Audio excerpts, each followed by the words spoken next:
नमस्कार, मैं हूं परवेश और आप देख रहे हैं द भारत खबर। शुरुआत करते हैं दिल्ली की 10 बड़ी खबरों की, लेकिन उससे पहले आपसे एक छोटी सी अपील है। अगर आपने अभी तक द भारत खबर चैनल को सब्सक्राइब नहीं किया है तो तुरंत सब्सक्राइब कर लीजिए और बेल आइकन को भी जरूर दबाइए। दिल्ली में आम आदमी पार्टी और बीजेपी के पार्षदों के बीच सिविल सेंटर में हुए हंगामे के बाद मेयर का चुनाव लटक गया है। अब गेंद उपराज्यपाल विनय कुमार सक्सेना के पाले में चली गई है। उपराज्यपाल विनय कुमार सक्सेना अब सदन की बैठक की अगली तारीख तय करेंगे। इसके बाद ही चुनाव के बाद दिल्ली को उसका नया मेयर मिल पाएगा।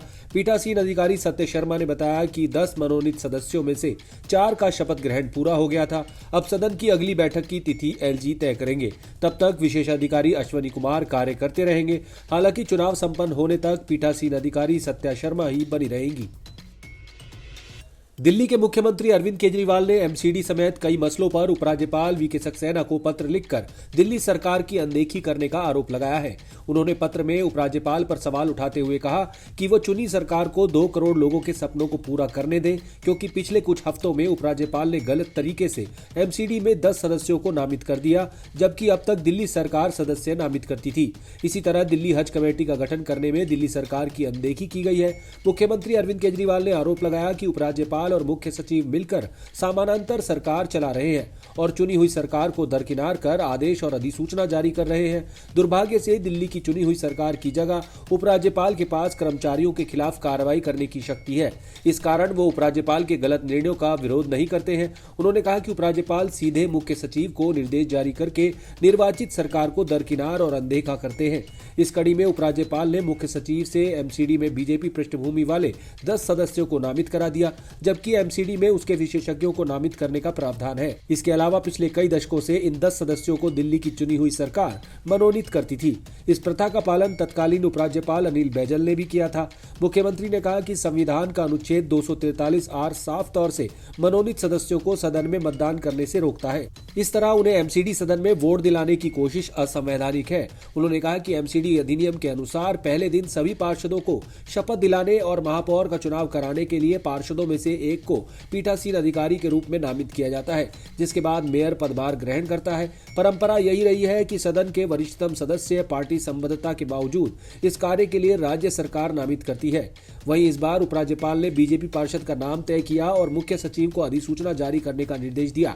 दिलचस्प बात यह है कि नामांकित व्यक्ति वरिष्ठतम सदस्य नहीं है, इसलिए पुरानी परंपरा को भी दरकिनार कर दिया गया। इसी तरह उपराज्यपाल ने दिल्ली हज कमेटी के नाम तय किए और मुख्य सचिव को अधिसूचना जारी करने का निर्देश दिया, जबकि निर्वाचित सरकार के पास हज कमेटी गठित करने की शक्ति है, लेकिन यहां भी निर्वाचित सरकार को दरकिनार कर दिया गया। राजधानी दिल्ली का आश्रम फ्लाईओवर बंद होने के चलते दिल्ली वालों को भारी जाम की स्थिति से गुजरना पड़ रहा है। रोजाना की तरह जाम से कोई राहत नहीं मिल रही है। नोएडा दिल्ली आना जाना करने वालों को कालिंदी कुंज में भी घंटों जाम से गुजरना पड़ रहा है। जाम की स्थिति को देखते हुए दिल्ली ट्रैफिक पुलिस ने आम लोगों की सुविधा के लिए दूसरी एडवाइजरी जारी की है। पहली एडवाइजरी में बताए गए रूट डायवर्जन प्लान के साथ ही अब दूसरी एडवाइजरी में अन्य रूटों के डायवर्जन के बारे में बताया गया है। फ्लाईओवर बंद होने के चलते लाजपत नगर फ्लाईओवर से सराय काले खां, महारानी बाग और डीएनडी की ओर जाने वाले और डीएनडी सराय काले खां और महारानी बाग से लाजपत नगर मूलचंद की ओर आने वाले लोगों को विशेष परेशानी हो रही है। फ्लाईओवर बंद होने से बारापुला फ्लाईओवर कालिंदी कुंज होकर नोएडा से दिल्ली आने जाने वाले मार्ग, दिल्ली मथुरा रोड, सीवी रमन मार्ग पर यातायात का काफी दबाव बढ़ गया है। नोएडा की ओर से आने वाले यातायात को IGI airport, outer ring road, IIT और चिराग दिल्ली जाने के लिए कालिंदी कुंज, जसोला, सरिता विहार से होकर जाना है। वहीं IGI airport, outer ring road, IIT और चिराग दिल्ली से नोएडा और बदरपुर जाने के लिए मोदी मिल फ्लाईओवर, मथुरा रोड, सरिता विहार, जसोला और कालिंदी कुंज से होकर गुजरना है। शाम 4 बजे से रात 9 बजे तक नोएडा और डीएनडी की ओर से आश्रम चौक की ओर आने वाले यातायात को Lajpat Nagar, defence colony, AIIMS, धोला कुआं की ओर जाने के लिए सराय काले खां और बारापुला की ओर जाने वाले लूप का प्रयोग करना है, क्योंकि इस दौरान शाम 4 बजे से रात 9 बजे तक ये रोड बंद रहेगा। कंझावला केस के बाद हर तरफ दिल्ली पुलिस की बदनामी हो रही है। सवाल उठ रहे हैं कि न्यू ईयर की रात पहले से ज्यादा अलर्ट और एक्टिव होने का दावा करने वाली दिल्ली पुलिस आखिर कहां थी। कंझावला केस में सबक लेते हुए अब दिल्ली पुलिस ने नाइट ड्यूटी पर तैनात अपने जवानों को कई आदेश दिए हैं, दिल्ली पुलिस ने अपने सभी एसएचओ, एटीओ, ब्रावो से अपनी लाइव लोकेशन शेयर करने के लिए कहा है। उन्हें रात में 12 बजे के बाद से सुबह 4 बजे तक अपनी लाइव लोकेशन अपडेट करनी होगी। आदेश के मुताबिक कोई भी पुलिसकर्मी अपने डीसीपी की इजाजत के बिना पुलिस स्टेशन छोड़ नहीं सकेगा। न्यू ईयर की रात हुए चूक पर दिल्ली पुलिस कमिश्नर संजय अरोड़ा ने सभी डीसीपी को सख्त निर्देश दिए हैं ताकि ऐसी किसी भी तरह की लापरवाही गणतंत्र दिवस और G20 सम्मेलन के समय ना दिखे। एक हाई लेवल मीटिंग में कंझावला के घटनाक्रम से लेकर गणतंत्र दिवस की सुरक्षा पर चर्चा हुई। सीपी ने सभी डार्क स्पॉट और सुनसान इलाकों में पेट्रोलिंग को बढ़ाए जाने पर जोर दिया।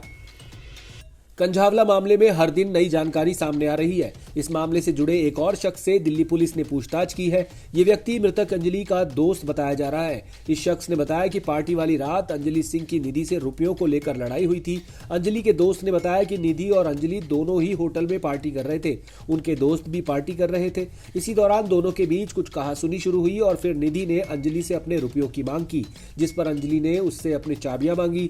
इस दौरान दोनों में हाथापाई भी हुई। वहीं मीडिया रिपोर्ट्स में निधि को लेकर एक और बड़ा खुलासा हुआ है। कंझावला केस में मुख्य गवाह निधि पर आगरा में केस दर्ज है। निधि आगरा में रेलवे स्टेशन पर 10 किलो गांजे के साथ पकड़ी गई थी। इसके साथ पकड़े गए 2 अन्य लड़कों के पास से भी 10-10 किलो गांजा बरामद किया गया था। मीडिया रिपोर्ट्स में दावा किया गया है कि इन तीनों लोगों ने जेल जाने से पहले पुलिस को बताया था कि वो तेलंगाना से गांजा लेकर दिल्ली जा रहे थे। दिल्ली एनसीआर में सांसों का संकट बना हुआ है। दिल्ली की जहरीली हवा को देखते हुए एक बार फिर ग्रैब 3 के प्रतिबंध लगाए गए हैं। इन प्रतिबंधों के लगने से दिल्ली एनसीआर में अब गैर जरूरी निर्माण कार्यों पर रोक लगा दी गई है। इसके अलावा ग्रैब 3 के अन्य प्रतिबंध भी लगाए गए हैं। दिल्ली में ठंड के साथ साथ हवा प्रदूषण भी लगातार बढ़ता जा रहा है। डॉक्टरों के मुताबिक दिल्ली के प्रदूषण से बचने के लिए लोगों को मास्क का उपयोग करना चाहिए। जानकारों के मुताबिक घर से बाहर निकलना लोगों को कम करना चाहिए।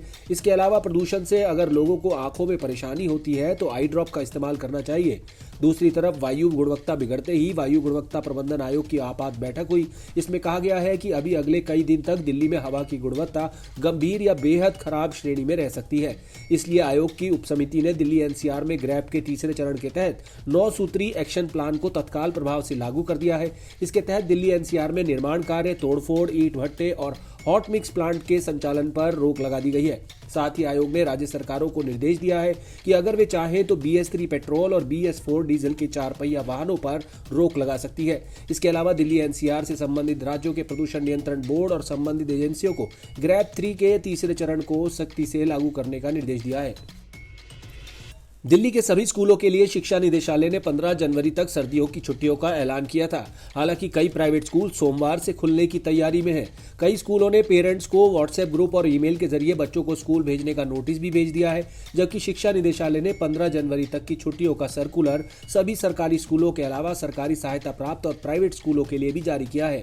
ऐसे में नियमों की अनदेखी करने वाले स्कूलों पर शिक्षा निदेशालय कार्रवाई कर सकता है। वहीं पेरेंट्स का कहना है कि दिल्ली में ठंड बहुत ज्यादा बढ़ गई है। इस स्थिति में खासतौर पर छोटे बच्चों को सुबह सुबह 6-7 बजे स्कूल भेजना उनकी सेहत के लिए सही नहीं है। राजधानी में गरीब तबके के लिए दिल्ली सरकार नए साल में कई कदम उठाने जा रही है। इसमें दिल्ली के निवासियों के साथ ही रैन बसेरे के बेघरों और भिखारियों को भी हुनरमंद बनाने का प्रयास होगा। केजरीवाल सरकार बेसहारा और गरीब लोगों को आर्थिक मदद देकर आगे बढ़ाने का काम करेगी। साधनहीन गरीब बच्चों को प्रोफेशनल कोर्स और तैयारी कराने के लिए भीम योजना को बढ़ावा दिया जाएगा, जिससे गरीबों के बच्चे भी अमीर बन सके। दिल्ली सरकार युवाओं को हुनरमंद बनाएगी ताकि वो नौकरी के लिए किसी पर आश्रित ना हो। युवा स्वरोजगार के जरिए अपने पैरों पर खड़े हो सके। इस बाबत साल के अंत तक 200 स्किल डेवलपमेंट सेंटर खोले जाएंगे। सरकार मान रही है कि हुनरमंद कारीगरों के मामले में हम 15 साल पीछे हैं। दुनिया के टॉप शहरों में दिल्ली को शामिल करने के लिए हमें युवाओं को हुनरमंद बनाना होगा। स्कूल, कॉलेज, पॉलिटेक्निक स्कूलों में भी आवश्यकता के अनुरूप युवाओं को प्रशिक्षण दिया जाएगा। दिल्ली एक ऐसा शहर है कि जहां उद्यमिता विश्वविद्यालय के माध्यम से युवाओं को हुनरमंद बनाया जा रहा है, जिससे वे अपने पैरों पर खड़े हो सके। दिल्ली के बुजुर्गों और बेसहारा लोगों के लिए राहत की खबर है।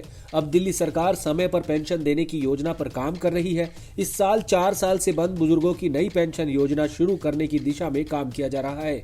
दिल्ली सरकार ने सभी रुकी हुई पेंशन को जारी करने के इसी सप्ताह निर्देश दिए थे। सरकार की इस साल ये योजना नहीं बल्कि लक्ष्य है कि जिस तरह से नौकरी करने वाले लोगों के बैंक खाते में पहले सप्ताह में वेतन आ जाता है, इसी तरह बुजुर्गों, विधवाओं और दिव्यांगों की पेंशन भी पहले सप्ताह में उनके बैंक खाते में पहुंच पहुंच जाए। इसके अलावा इस साल बुजुर्गों के लिए नई पेंशन भी शुरू होने की उम्मीद है। इस पेंशन के लिए 2018 से नए बुजुर्ग नहीं जोड़े गए हैं, जिससे समस्या खड़ी हो रही है। इसे देखते हुए समाज कल्याण विभाग इस मामले में गंभीरता से काम कर रहा है। दिल्ली में ट्रैफिक सिग्नल पर भीख मांगने वाले या छोटा मोटा सामान बेचने वाले बच्चों के लिए इस साल 5 स्टार सुविधाओं वाला आवासीय स्कूल शुरू होगा।